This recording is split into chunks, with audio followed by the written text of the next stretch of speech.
Delilah's laugh sliced through the August air like a butcher's blade. Loud, sharp, meant to humiliate. "Oh, my God!" She howled, pointing at my car like it was some ancient artifact. "You actually drove that pathetic little Honda here." She said it loud enough for the cousins to hear, loud enough to make Aunt Marie fake a chuckle and sip her sangria like it tasted like vinegar. I didn't say a word, just slid the keys into my purse and stepped aside. That's when the man in the Navy suit stepped forward. He didn't speak either, just nodded once at me, calm, imposing, the kind of man people assume as a husband or security guard, depending on the cut of his jaw. Delilah's laughter died in her throat. She didn't recognize him, but she would. Soon, 3 days later, the silence cracked. Delilah's house, the 5-bedroom room, shrine to her ego, was swarming with agents. Not cops, worse. Financial, crimes division, investigators with nothing to prove and everything to take. Her husband was handcuffed on the front, lawn in his boxers, screaming about tax, structures. The neighbors watched, filmed, posted, and Delilah was crying in the back of a black SUV. No mascara, no filter. The camera didn't. Love her then. She looked small, just like she made me feel all those years. We used to be close before the money, before the men, before the mirror. Stopped being enough. And she needed an audience. She was a golden one. Blonde. Hair that shimmered like it was lit from within. That laugh, the same one. She used to cut me open in front of the family, was once reserved for bedtime, stories and shared secrets. I remember when we were girls, we'd lay in the dark and whisper about running away to Paris. She'd draw a map in the air with her finger, and I'd pretend I believed in it. But life tilted, and Delilah learned how to survive with sharp elbows and sharper lies. She married well, then cheated better. And I made spreadsheets. I watched, listened, waited. The breaking point was Mother's funeral 2 years ago. Delilah showed up, in white, late, and drunk. She wrapped herself in sobs she didn't earn, hijacked the eulogy, and told the crowd how she always took care of Mom.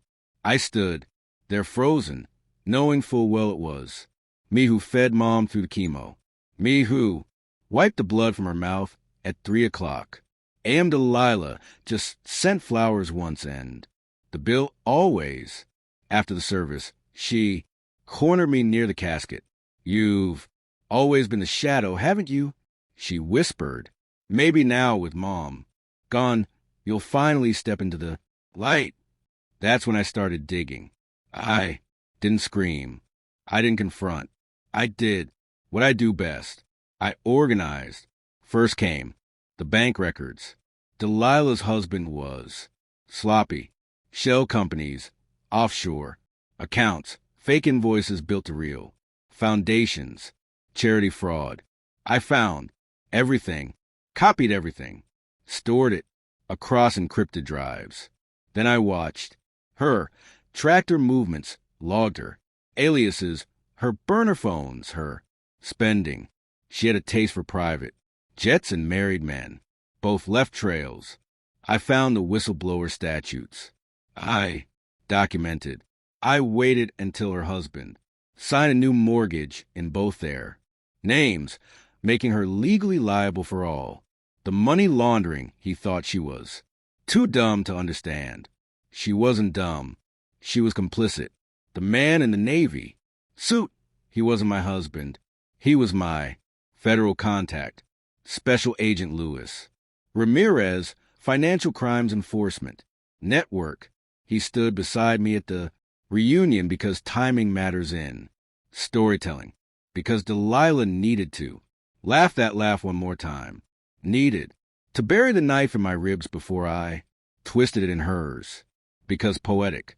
Justice tastes sweeter when it's served. Cold in front of everyone she wants. Fooled. The fallout was clinical. Delilah's accounts were frozen.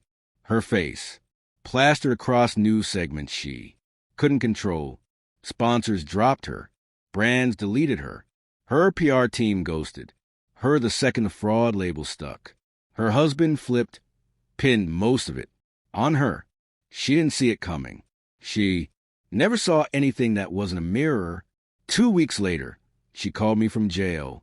I didn't answer. She left a voicemail. Said my name like it burned her mouth. You think you've won?